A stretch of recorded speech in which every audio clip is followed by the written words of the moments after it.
사람을 이 사회적 동물이라고 합니다. 그래서 사람은 사람과 더불어 교제하며 함께 살아가야 한다는 말입니다. 가정에서 사회에서 함께 더불어 살 때 우리는 행복한 삶을 살 수가 있습니다. 요즘에 이 혼자 사는 사람들이 많아지면서 이 혼식, 또 혼술, 혼행 이런 등등의 신생아가 많이 생겨납니다. 그래도 어떤 식으로든 누구와 함께 어울리는 시간이 있기 때문에 그나마 혼식도 가능하고 또 혼여행도 혼자 여행하는 것도 이게 가능합니다. 그러니 사람은 누군가와 함께하며 또 사랑하며 또 섬기며 어울려 살아야 거기에 참된 기쁨이 있는 겁니다. 1772년 영국 런던에는 영향력 있는 설교자인 존 길 목사님이 사역하는 아주 매우 잘 알려진 교회가 있었습니다. 이 존 길 목사님은 이제 평생 동안의 사역을 마치고 그 교회 후임자로 시골 작은 교회에서 목회를 하던 존 휘세트 목사님을 초빙을 하게 됩니다. 작은 마을에서 목회하였던 이 목사님에게는 다시 올 수 없는 좋은 기회였습니다. 그래서 그는 그 초빙을 복음을 통해 영국에 영향력을 끼칠 수 있는 아주 좋은 기회라고 생각을 하고 기꺼이 그 제안을 받아들입니다.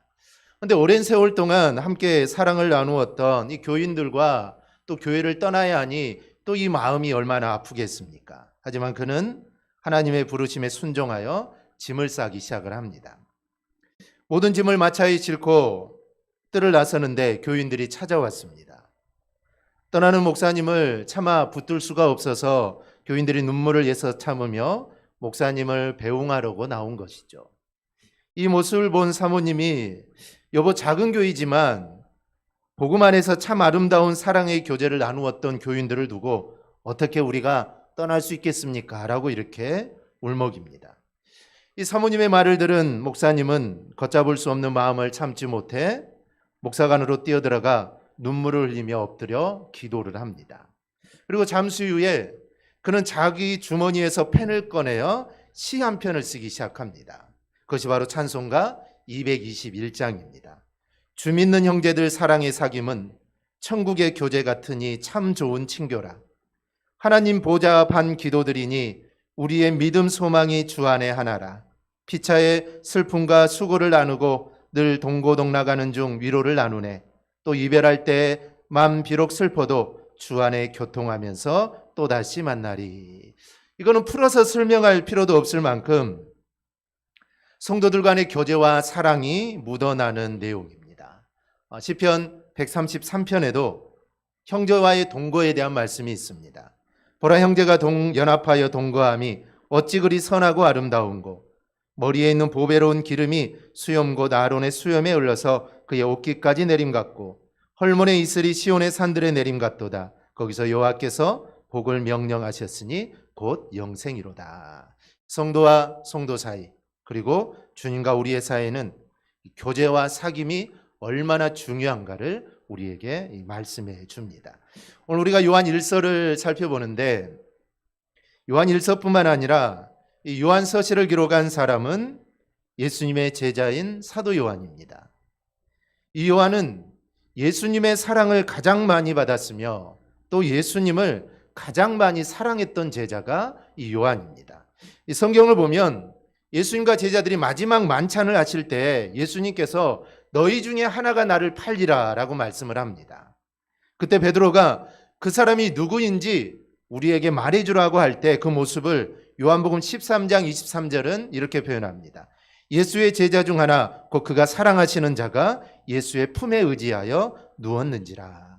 예수의 품에 누워있는 자가 바로 이 사도 요한이었습니다. 이렇게 요한은 예수님의 사랑을 많이 받은 제자였습니다. 그래서 누구보다 그런 사랑의 중요성을 깨달았던 제자이기 때문에 요한서신을 보면 이 하나님의 사랑을 강조하는 내용이 많이 나옵니다. 그 중에 하나인 요한복음 13장 34절 5절을 보면 새 계명을 너희에게 주노니 서로 사랑하라. 내가 너희를 사랑한 것 같이 너희도 서로 사랑하라. 너희가 서로 사랑하면 이로써 모든 사람이 너희가 내 제자인 줄 알리라. 그래서 사도 요한은 이렇게 하나님의 사랑을 강조합니다. 요한 1서에서도 이 하나님의 사랑이 어떤 것인지 자세히 설명하는데, 그중에 유명한 요한 1서 4장 8절을 보면 하나님은 사랑이심이라 라고 말을 합니다. 즉 하나님의 많은 속성이 있는데 사도 요한은 하나님은 사랑이다 라고 이렇게 말을 합니다. 이처럼 하나님의 사랑을 깊이 경험한 이 사도 요한은 초대교회 성도들에게 이단들, 특히 그 당시에 영지주의 이단, 또 황제 숭배, 또 유대인들의 유업과 박해로 인해 고난당하는 것을 잘 이겨나가도록 권면을 하고 있습니다. 그런데 사람이 때로 이단을 경계하고 또 싸우며 박해를 이겨내려고 하다가 범하는 실수가 하나가 있습니다. 그것은 바로 사람을 미워하게 되거나 정죄하는 죄에 빠지는 겁니다. 주님은 여기를 주의하라고 우리에게 당부하십니다. 마태복음 24장 10절에서 12절을 보면 그때 많은 사람이 실족하게 되어 서로 잡아주고 서로 미워하겠으며 거짓 선지자가 많이 일어나 많은 사람을 미혹하겠으며 불법이 성함으로 많은 사람의 사랑이 식어지리라. 세상에서는 불법이 판치는 세상이 되었습니다. 그러면 아무리 신앙심이 깊은 사람이라도 다른 사람을 경계하느라 의심하게 되고 그리고 사랑이 식어지게 됩니다. 우리도 그렇지 않습니까? 교회에 새로운 성도가 오면은 경계하느라 의심을 하게 됩니다. 그러다 보면 사랑이 식어지게 되죠. 그런데 절대로 그래서는 안 됩니다. 우리는 믿어주어야 하고 사랑해 주어야 합니다. 그래서 사도 요한은 너희가 이러한 환경에 직면하더라도 너희는 절대로 사랑을 잃어서는 안 되고 더욱더 깊게 사랑하라는 것입니다. 정말 초대교회는 예수 믿으면 잡아다가 죽이는 상황입니다.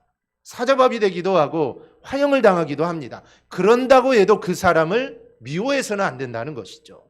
너를 죽이는 자가 있어도, 너를 잡아다가 감옥에 넣는 자가 있어도 너희는 절대로 그런 일들로 인해 미워하는 마음을 가져서는 안 된다라는 것입니다. 그래서 요한 1서는 이단에 대한 경계를 말하기도 하지만 너희는 그런 상황 속에서 절대로 사랑을 잃어서는 안 된다라는 것을 우리에게 말씀합니다. 우리가 요한 1서를 좀 더 자세히 살펴보면 이 요한 1서는 요한의 첫 번째 서신입니다. 대부분의 영어 성경은 요한의 첫 번째 편지라고 표기를 합니다. 그래서 우리말 성경도 책 이름을 요한 1서다라고 말을 하는 것이죠. 요한 1서는 이 베드로전서와 더불어 가장 일찍이 정경으로 인정받은 책입니다. 성경은 원본이 없습니다. 원본이 없죠. 그래서 사도 요한이 쓴 성경 요한 1서의 원본, 사도 요한이 쓴 성경은 없습니다. 66권 다 마찬가지입니다. 성경의 원본은 존재하지 않습니다. 근데 이제 필사본들은 참 많죠. 그것을 계속 옮겨 적은 성경들은 엄청나게 많습니다. 그러니 이게 정경인가 아닌가를 이거를 판결을 해야 되는 시기가 오게 되죠. 이단들이 성경이라고 적어놨을 수도 있고 여러 가지 성경들이 있는데 그래서 이게 정경이냐라는 것을 이제 판결을 해야 되는데 베드로전서와 요한 1서는 아주 일찍이 이게 정경으로 인정을 받게 됩니다. 그리고 저자가 예수님의 제자였던 사도 요한이라는 이 사실도 초기부터 인정을 받습니다. 폴리갑이라는 이 교부가 있습니다. 우리 잘 알죠? 화형을 당하면서도 나는 주님을 모른다 할 수 없다. 이 폴리갑이 사도 요한의 직계제자입니다. 즉 사도 요한의 직계제자가 폴리갑이라고 하는데 이 폴리갑은 빌립보 교회에 보내는 편지에서 요한 1서를 자기 스승의 기록이었다라고 분명하게 밝히고 있습니다. 그런데 문제는 요한 1서 자체에는 기록자의 이름이 명시되어 있지 않다는 것입니다. 베드로전서를 우리가 후서를 살펴봤는데 베드로전후서는 그 서신을 통해 베드로 자신이 이 편지를 썼다라고 분명하게 밝히는데 요한 1서에는 저자 이름이 나와 있지 않습니다. 하지만 우리가 알 수 있는 것은 이 언어나 문체 등이 요한복음과 많은 공통점을 가지고 있습니다. 그래서 요한복음의 기록자인 사도 요한이 요한 1서를 기록했다라는 것을 우리가 내정을 갖고 있습니다. 요한 1서는 AD 90년 전후에 에베소서에서 기록되었을 거다 이렇게 봅니다. 두 번째로 우리가 요한 1서의 주제와 기록 목적을 좀 살펴보겠습니다. 요한 1서는 1차적으로 그 당시 정말 많은 이단들이 있었는데 그 중에서 영지주의 이단이 있었습니다.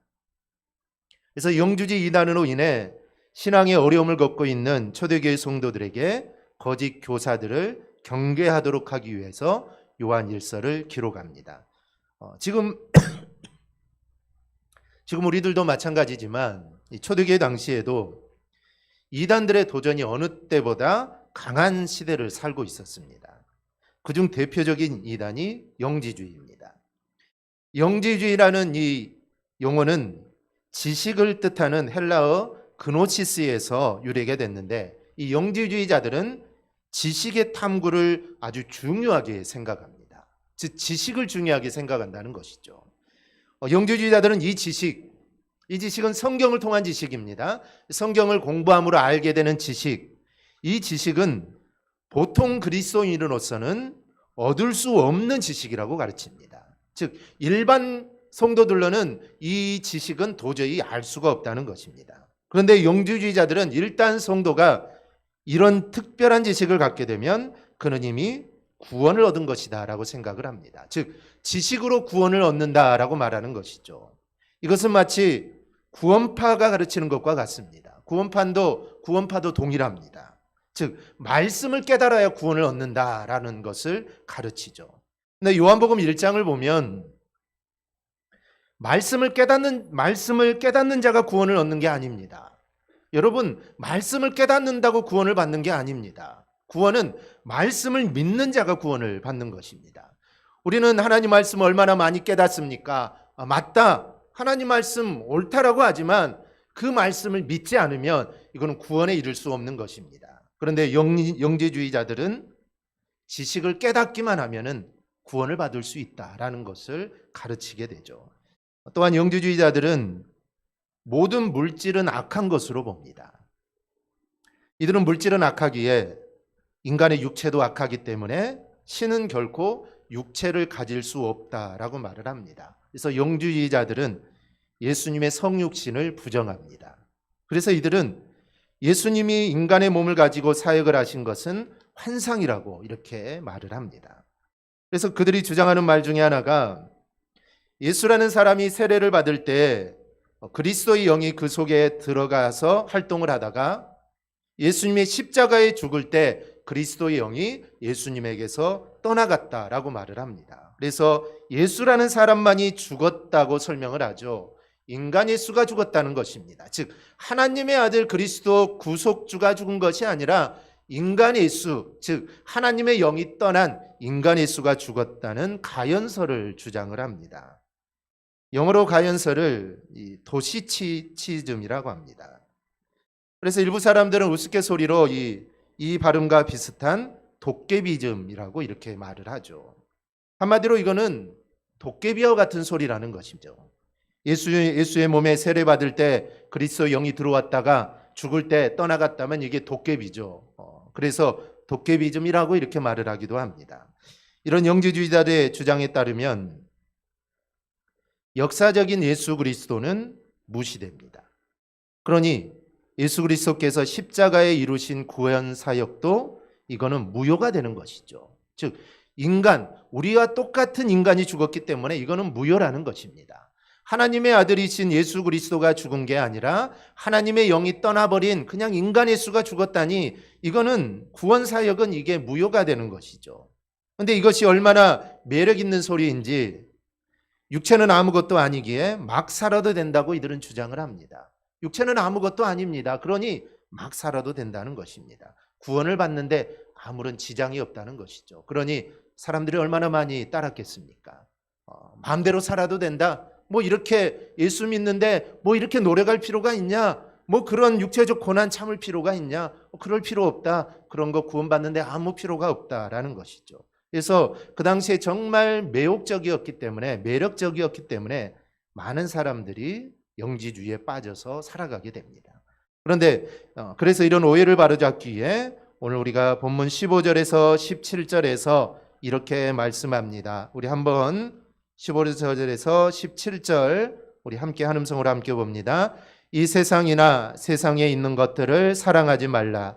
누구든지 세상을 사랑하면 아버지의 사랑이 그 안에 있지 아니하니 이는 세상에 있는 모든 것이 육신의 정욕과 안목의 정욕과 이생의 자랑이니 다 아버지께로부터 온 것이 아니요 세상으로부터 온 것이라. 이 세상도 그 정욕도 지나가되 오직 하나님의 뜻을 행하는 자는 영원히 거하느니라. 아멘. 이 말씀은 막 살아서는 안 된다는 겁니다. 즉 영지주의자들의 가르침처럼 그렇게 너희가 하고 싶은 대로 막 살아서는 안 된다는 말씀입니다.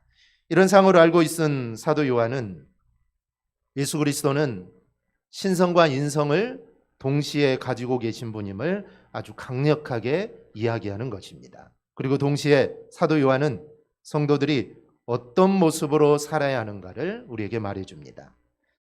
성도가 어떤 모습으로 우리가 살아가야 되는가, 즉 예수 믿는 자로 우리가 이 세상에서 어떻게 살아가야 하는가, 이거는 예나 지금이나 우리들의 최대의 관심거리입니다.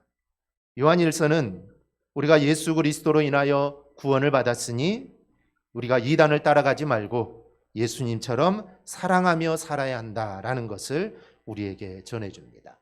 이 세상에서 사랑이라는 것은 전제가 있습니다. 세상의 사랑은 give and take입니다. 주고받는 것이죠. 나를 사랑하니 나도 사랑한다는 것이고, 내가 사랑하니 상대방도 나를 사랑한다는 겁니다. 즉 철저하게 세상의 사랑은 조건입니다. 그러나 성경이 말하는 사랑은 어떤 것입니까? 성경의 사랑은 조건이 없습니다. 무조건적이죠. 하나님이 세상을 사랑하사 독생자를 보내주셨다는 것이죠. 우리가 아직 죄인 되었을 때, 우리가 하나님을 알지도 못하고 우리가 하나님을 사랑하지도 못하고 하나님이 어떤 분인지도 알지도 못하는 바로 그때 하나님은 우리를 위하여 우리를 사랑해 주시고, 그리고 그리스도께서 우리를 위해 죽으셨다는 겁니다. 조건이 없습니다. 아들을 보내는데 하나님에게는 조건이 없었습니다. 그냥 무조건 보내주신 것입니다. 그리고 그냥 죽으신 겁니다. 그것도 죄악으로 가득 찬 세상을 위해서, 또 죄만 짓고 살아가는 악한 인간들을 위해서 하나님이신 주님께서 죽으셨습니다. 그래서 요한일서 4장 9절에서 11절은 이렇게 말씀합니다. 하나님의 사랑이 우리에게 이렇게 나타난 바 되었으니 하나님이 자기의 독생자를 세상에 보내심은 그로 말미암아 우리를 살리라 하심이라. 사랑은 여기 있으니 우리가 하나님을 사랑한 것이 아니요 하나님이 우리를 사랑하사 우리 죄를 속하기 위하여 화목제물로 그 아들을 보내셨습니다. 사랑하는 자들아, 하나님이 같이 우리를 사랑하셨은즉 우리도 서로 사랑하는 것이 마땅하도다.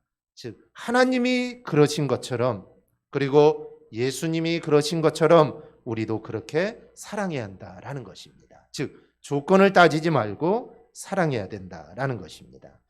사실 이 사랑이란 주제 앞에 자신 있는 사람은 한 사람도 없습니다. 하나님은 우리에게 사랑하라고 말씀하셨는데 그 사랑에 비추어 볼 때 야 우리도 그렇게 사랑했느냐라고 묻는다면 우리는 대답할 것이 없습니다. 그러나 우리는 요한 일서를 통해 우리가 깨달아야 할 것이 있습니다. 우리가 무엇을 하든지 그 마음의 밑바닥에는 예수님의 사랑이 있어야 합니다. 그래서 무슨 일을 하든지 예수님의 사랑으로 해야 합니다. 예배를 드리는 것도, 아니면 교회를 청소하는 것도, 아니면 우리가 봉사하는 것도, 아이들을 가르치는 것도, 모든 일의 밑바닥에는 바로 예수 그리스도의 사랑이 있어야 합니다. 그 사랑 위에 모든 것들을 해야 합니다. 사랑으로 하지 않는 것은 절대로 하나님께 인정을 받을 수 없습니다. 그래서 모든 일을 우리는 사랑으로 해야 합니다. 심지어 사도 요한은 그렇게 경계하는 이단들에 대해서도 사랑의 마음을 잊어서는 안 된다라는 것입니다. 이단을 경계하고 이단을 배척하고 이단과 말을 섞어서도 안 되는데 그럼에도 불구하고 사랑의 마음은 잊어버려서는 안 된다라는 것이죠. 1800년대 미국의 유명한 시인 에머슨의 집에서 실제로 있었던 일이라고 합니다. 어느 날 에머슨이 그의 아들과 함께 송아지를 외양간으로 놓으려고 하는데 아들은 앞에서 끌고 에머스는 뒤에서 아무리 밀어도 이 송아지가 외양간으로 들어가지를 않습니다. 힘을 다해 송아지를 밀었지만 송아지는 발로 딱 버티고 도저히 움직이지 않는 것이죠. 그때 아일랜드 출신의 에머슨 부인이 이 광경을 보고 와서 땀을 닦고 있는 에머슨 부자 앞에서 송아지 입에 손가락을 넣고 다른 손으로는 송아지의 등을 쓰다듬으면서 다정스럽게 만져주자 송아지는 스스로 외양간으로 들어갔다는 것입니다. 에머슨 부인은 에머슨처럼 멋진 시를 쓸 줄은 몰랐지만 송아지가 무엇을 원하고 있는가는 알고 있었다는 것입니다. 이 이야기를 통해 우리가 깨닫는 것이 있습니다. 먼저 우리가 가정만 해도 그렇습니다. 우리가 자녀를 강제로 끌고 가는 식의 가정교육은 부작용이 많습니다. 옛날에 우리 아버지들은 얼마나 엄했습니까?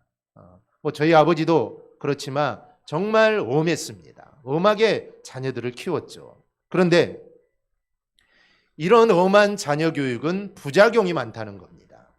자녀가 무엇을 원하고 있는지를 알아서 나름대로 흥미를 갖게 하는 게 중요합니다. 그래서 요즘은 아이들이 좋아하는 거, 또 아이들이 흥미를 갖는 것들을 또 시켜서 아이들이 무엇을 원하는지 이런 교육을 많이 시킵니다. 그런데 이게 어디 가정만 그렇습니까?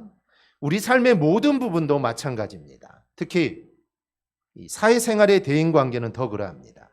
세상은 상대방의 약점을 찾기에 바쁩니다. 성경도 보면 바리새인들은 세리와 창기의 잘못된 점만을 지적합니다. 그들이 잘한 점도 충분히 있겠죠. 그런데 그들의 잘못된 점만 찾아서 그들을 유대 사회에서 왕따를 시키려고 합니다. 물론 그들이 잘못하기는 했습니다. 그러나 주님은 그들의 잘못을 보지 않았습니다. 주님은 그들을 먼저 찾아가 그들을 보듬어 주십니다. 그럴 때 어떤 일이 일어납니까? 그들이 회개하고 하나님께로 돌아오는 모습들이 일어나게 됩니다. 바리새인들이 그들을 아무리 지적하고 그들의 잘못을 말했을 때 그들은 돌아오지 않았습니다. 그런데 주님이 그들을 보듬어 주자, 사랑으로 감싸 주자 그들은 스스로 회개하고 하나님께로 돌아오게 됩니다. 우리 성도는 상대방의 약점을 먼저 보기보다는 장점을 찾아 칭찬해주고 격려해주고 위로하는 사람이 우리는 되어야 합니다. 그게 주님이 말씀하시는 이 사랑입니다. 미국의 심리학자 이 오버스트리트는 사람은 사람의 행위를 지배하는 힘이라는 책에서 상대의 욕구를 먼저 알아낼 것을 주문합니다. 이와 같은 맥락으로 주님은 우리에게 사랑하라고 오늘 주문하십니다. 주님이 사랑하신 것처럼 우리도 사랑하라는 것입니다. 그것이 바로 그리스도인의 증거라고 할 수가 있습니다. 오늘 오전 예배를 통해 살펴보았듯이 우리의 흔적, 우리 안에 있는 예수 그리스도의 흔적, 그 중에 하나가 바로 예수 주님이 사랑하신 것처럼 우리도 사랑하라는 것입니다. 주님 앞에 섰을 때 어떤 흔적이 있느냐? 저는 원수와 같은 자가 있었는데 정말 내 돈을 떼먹고 가고 정말 나를 불행하게 하고 나를 힘들게 하는 사람이 있었는데 나는 그 사람을 사랑했습니다. 주님이 사랑하신 것처럼 나도 그 사람을 사랑했습니다. 이게 바로 우리가 주님 앞에 내보일 사랑의 흔적 가운데 하나입니다. 바로 주님이 그랬던 것처럼 우리도 사랑하라는 것입니다. 이 시대에 요한 1서가 전하고 싶어하는 가장 중요한 메시지는 바로 이것입니다. 사랑하며 살라라는 것입니다. 서로 사랑하며 살라라는 것이죠. 세상에도 정말 사랑하며 살기도 부족한 시간인데 미워하고 그렇게 우리가 살아가서 되겠습니까? 세상도 그렇게 살아가라고 하는데 우리도 마찬가지입니다. 서로 우리는 사랑하며 살아야 합니다. 우리 옆에 계신 성도들과 한번 이야기해 봅시다. 사랑하며 사십시다. 더 크게 한 번 더 사랑하며 사십시다. 사랑하며 사는 것이 오늘 주님이 우리에게 하신 말씀입니다. 우리도 정말 주님이 사랑했던 것처럼 그리고 하나님이 우리를 사랑해 주신 것처럼 우리도 내가 사랑할 사람만 사랑하는 것이 아니라 정말 사랑할 수 없고 사랑을 보여주기 힘든 그 사람도 주님의 사랑을 기억하고 사랑해 주며 또 서로 사랑하며 살아가는 우리 모두가 되기를 주님의 이름으로 축원합니다. 아멘. 기도하겠습니다.